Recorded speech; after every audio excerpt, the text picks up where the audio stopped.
Hello and welcome to Kit and Caboodle, and as you can see I have my son Isaac with me today. He is 9 and we're doing something a bit different today. I wanted to do a book review for you.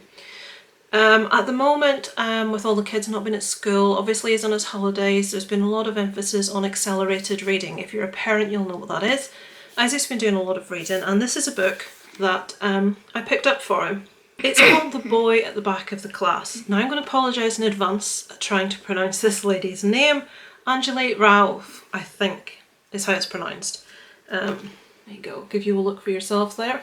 And I just wanted to give you a brief idea about this book and why, if you have got a kid, and even if you don't have a kid, this is a really good read. Me and Isaac have read this between us. I've read in bits in bed at night, Isaac's read bits himself. So why am I talking about this book when Isaac has read God only knows how many books. So this is a book that I honestly feel that every child of a certain age should read. If your child's maybe a little bit younger but not really able to read it, I'll give you an idea of the sort of like the size of the print there. It's still something I would say that you could read to children that are a little bit younger than Isaac yourself. Now this is a story about a refugee boy called Ahmet. Obviously he's the boy at the back of the class and he starts, I don't want to give you the whole story and I won't, don't worry. He starts at a school and he's very quickly befriended by our main stars in this book. Also there are people at the school which aren't so friendly towards Ahmet. Now this book covers the fact that he's a refugee boy. It covers in ways that a child can understand what that means. It covers him being separated from his family, them not being able to get into the country, and his friends' desire to help him. And I'm going to pass to Isaac in a second. In the naivety of a child's eyes, looking how simplistic things should be, but obviously everything that's overcomplicated with politics, and it doesn't go into that side of things for kids. It's all done in a way that children will understand. But reading this, it would be very difficult for any person to try and justify for a child not wanting to help these children. And this is exactly what the stars of our story, Ahmet's friends, do. They devise a plan to try and help Ahmet. It may be a very naive plan, but it's a very brave plan. And I'm going to pass to Isaac, just so you can give a rough idea of what Ahmet's friends want to do for him. So basically, they want to help him and his family basically reunite. So they want to send a letter to the Queen in hopes that she would be able to tell the coast guards to keep the gates open until his parents are found. Okay, it's not coast guards. Coast guards are people that save you when you drown at sea. Oh. So they want to write a letter to the Queen because the Queen can do anything. And what Isaac didn't say there is Ahmet's parents are actually not in the UK. He doesn't know where they are. He's in the UK. He has someone that's looking after him, like a foster mother. And his friends are desperate to try and locate his mum and dad and to get them back together. But they've overheard someone on the bus saying that the borders were closing, that the gates, and they think as children that means the gates are closing and no one else can get in. They don't really understand the complexities of it all, but they set out to try and help Ahmet and reunite the family, and their first port of call is to write a letter to the Queen. Much happens after that. The plan gets a lot bigger and a lot bolder. I'm not going to go into any detail, but what I wanted to say about this book is it's so compassionate as a book. One of the characters, one of the children's parents, have your typical racist views, and it doesn't paint them as being evil, nasty people, but there are people within the book that are that way and that are very racist, and this is put across in a way that children will understand. It doesn't go into politics, it doesn't go into nasty language, but there obviously are characters that are never going to understand and are never going to change their viewpoints.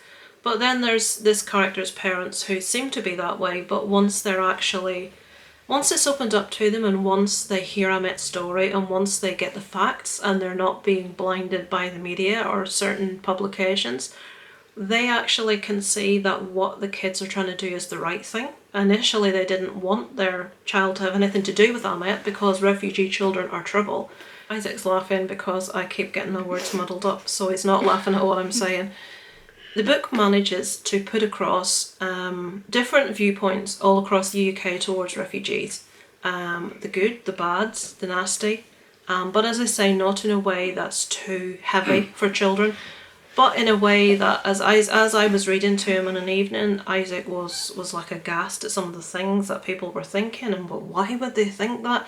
And this opens up a conversation that you can have with your children as to what happened in the past. It also refers to World War II, which and the Nazis, and Isaac's aware of all this. We've told him about it. And it's just a marvellous book. It's incredibly well written. It's very empathetic towards a lot of people, and it's a way of explaining to your kids about the situation and about who refugees are, what their story is. And this is just one boy's story, and there are literally millions of boys and girls in this little boy's position. So it's important that our kids know that. I just want to read a little bit from the back of the book. We've got like some facts and stuff. I'm not going to read you a load of facts, but I thought this was really interesting. It says the UK has taken in less than 1% of the world's refugees. It's countries outside of Europe that look after 4 out of 5 of the refugees, and the ones that they are Turkey, Lebanon, Pakistan and Ethiopia. They all take care of millions and millions of refugees.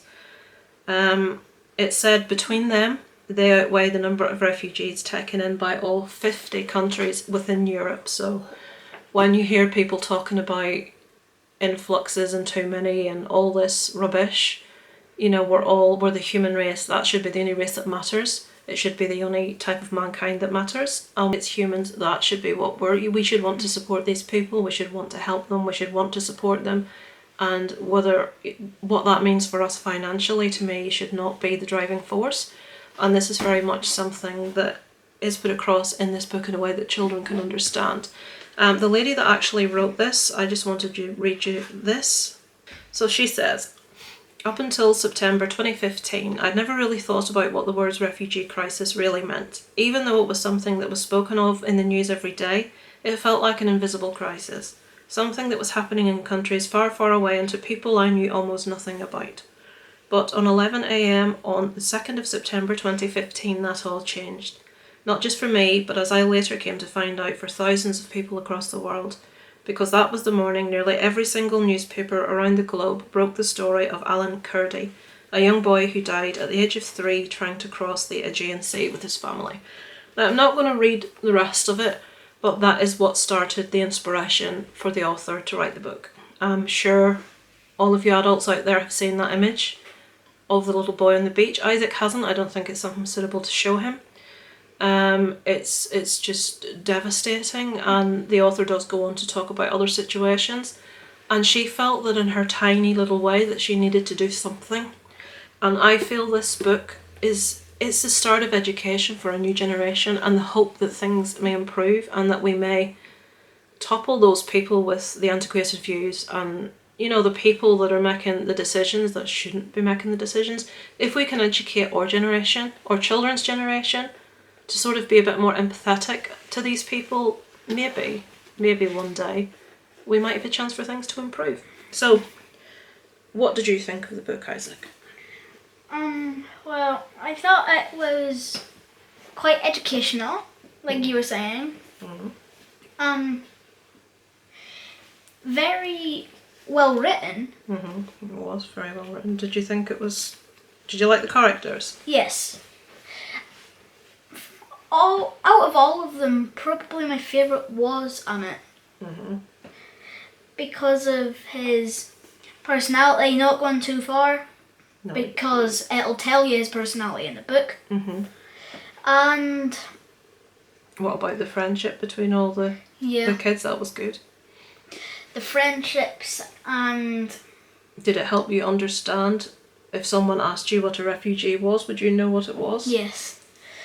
And you understand that sometimes they're separated from their families and their families are kept in refugee camps outside, and it's very hard for them to get in. Yeah. So Isaac enjoyed the book. He read it himself. He was quiet when I was reading it to him. He does AR tests on all the books he reads. If you don't have kids, that's when kids read books, they record how many words they've read, and they go onto the internet and they have to do a little test to make sure they've read it. They get asked questions and stuff. And he got all his questions right, so obviously he was listening and he was reading. I like the characters. As from my point of view, it's incredibly well written. It just makes you want to keep reading. It's not just something for kids. This is something that you could read as an adult and enjoy. I enjoyed it, I will say that. I was kind of like egging Isaac on to read his other books, like his Captain Underpants books, so that I could get another read at this, because I was really enjoying it and I didn't really want to miss a lot of what was happening. But incredibly well written, easy for children to read, really believable characters, educational but not in a way that felt dull or boring, not going into too much detail that may be upsetting for children, but enough that they can sort of get their heads on straight as to what's happening and what's going on in the world. So yeah, for me, I honestly, if I had to score this book out of 5, it would be a resounding 5. I thought it was perfect. I didn't think there was one thing wrong with it. I loved it. So yeah, The Boy at the Back of the Class. Pick a copy of this up for your kid or even yourself now and give it a read, and I'd love to know what you thought. Anything else you want to say? Well, firstly, if you haven't subscribed to the channel, go down there and click it. And click the notifications bell. Isaac's advertising my channel. Yeah. So, thanks for watching. Let me know if you've read it or if it sounds like something you may enjoy. Over and out from Lisa and Isaac.